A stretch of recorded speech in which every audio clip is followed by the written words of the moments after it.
The ketogenic diet, or variations of the ketogenic diet, have become hugely popular over the last few years, and it's come during a time where more and more people are seeing carbohydrates as the problem when it comes to food, nutrition, and health. Now, in the past, fats found in food were seen as the enemy, and I think most people went and turned to carbs instead. And then there was this shift which has led to carbs being seen as the enemy. We are now embracing fats, and the ketogenic diet is the embodiment of this. Low carb, high fat. And I see people all over the internet trying it out, also pushing it for others to try. So today, I just wanted to explain what the ketogenic diet is all about and give a bit of a balanced view, because I'm not anti-carb, I'm not anti-fat, I'm just somewhere in the middle. And I'll just explain the science behind how it can work and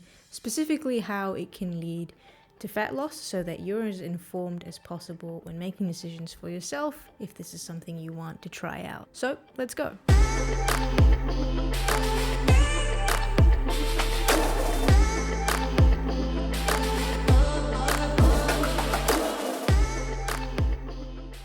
Now, in the most simple terms, a ketogenic diet is a very low carb and high fat diet. The aim of doing this specific diet is to change the way that your body makes energy. Now, usually your body's main source of energy is glucose, which it gets from the carbohydrates that you eat, because when carbs get broken down in the body, they mainly get broken down into glucose. And I've done a few videos in the past explaining what your body does with carbohydrates in much more detail. So I will leave a link in the description, but you can also just head over to my channel. So when you reduce the amount of carbohydrates that you eat, which is what the ketogenic diet does, then you deprive your body of glucose to use for energy, and eventually your glucose stores will run out and your body will need to find an alternative source of energy, which in this case is ketones. Your body will start to use fat stores to make what we call ketone bodies, and these ketones are an alternative to glucose that can be used for energy. This is basically a survival mechanism that your body has in cases of starvation. So if you are following a ketogenic diet, then you will need to reduce your carbohydrate intake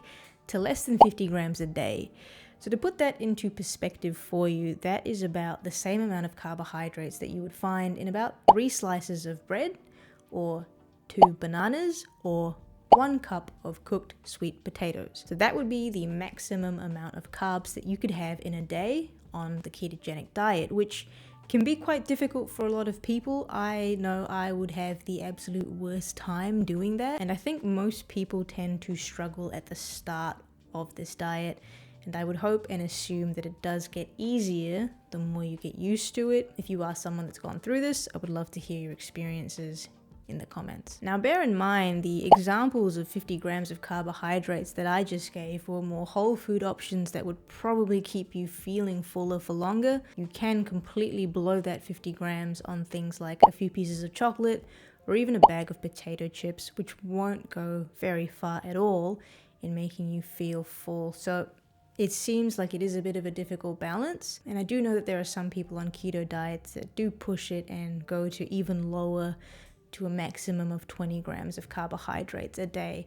Now, I'm not sure yet if that gives you a whole lot more benefit. I haven't quite looked into it, but generally it's suggested that 70 to 80% of your daily energy needs are going to come from fat, 10 to 20% are going to come from protein, and then 5 to 10% come from carbohydrates. So I wouldn't get too caught up in that 50 gram of carbohydrate rule. You will find working in these percentages gives you a bit more flexibility, and you will still trigger the effects of the keto diet eventually. Your body doesn't go, oh, 51 grams of carbohydrates has come in today, we're not using fats for energy. That's not quite how it works. Everyone is different, and working in these general amounts should be enough. So for a person needing about 2,000 calories a day, this is what that ends up being. To be quite honest, that does look like a really low amount of protein. I just got this information from the Harvard website. I'm very sure that there are variations where people have more protein than that. So let's get into the science a little bit of why this diet can actually lead to fat loss. So when you eat carbohydrates, we know that the glucose in them, they get used for energy, but you also store away some of it as glycogen inside your muscles and in your liver.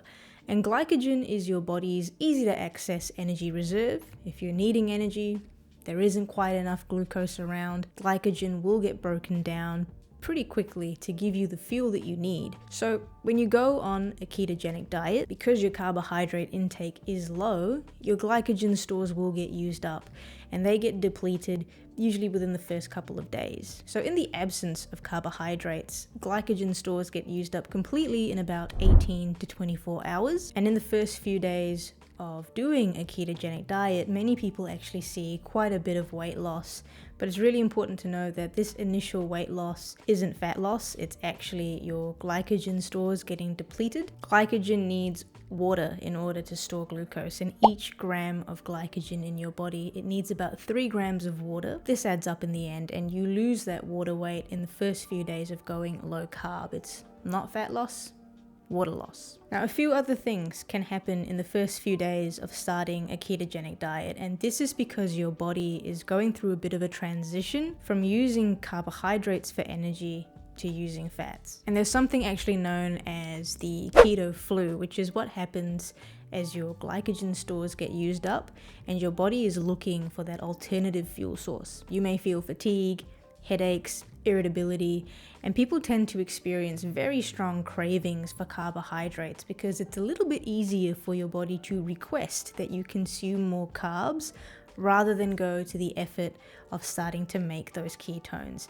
So understandably, this is a very difficult period for anyone using a keto diet, and it usually lasts a few days to a week. Once you get past this though, your body can enter ketosis, and this is the goal of the ketogenic diet. At this point, fat is the primary source of fuel instead of glucose because you would have run out of those glycogen stores and you have a very small amount of glucose coming in. So there is a limit to how much glycogen your body can store because, as I mentioned, it's quite bulky, it needs a lot of water, and there's only so much space inside your muscles and your liver, so you don't have an infinite amount of glycogen that you can store. But with fat, technically, you have endless storage space because excess fats get stored as adipose tissue, which you can just keep growing and growing under certain conditions, but you would just get larger as a person as that grows. So when there is no more glucose, your body can take all the triglycerides within all this adipose tissue and it can start breaking it down into fatty acids. These fatty acids then go through a process called beta oxidation, and this gives you a molecule called acetyl-CoA. Now this is actually a very important molecule because this acetyl-CoA eventually produces ATP, which is what your body considers energy. You need ATP to do anything. So at this point, you might be asking, okay, so why do we actually need ketones then? Because fatty acids are perfectly capable of giving you energy. They can give you the precursors to ATP. Well, this acetyl-CoA has a very small problem. It can't actually cross the blood-brain barrier, which means it cannot get to your brain, which is a huge problem because your brain needs a lot of energy. Now, glucose, it very easily crosses this barrier and it can then provide your brain with energy.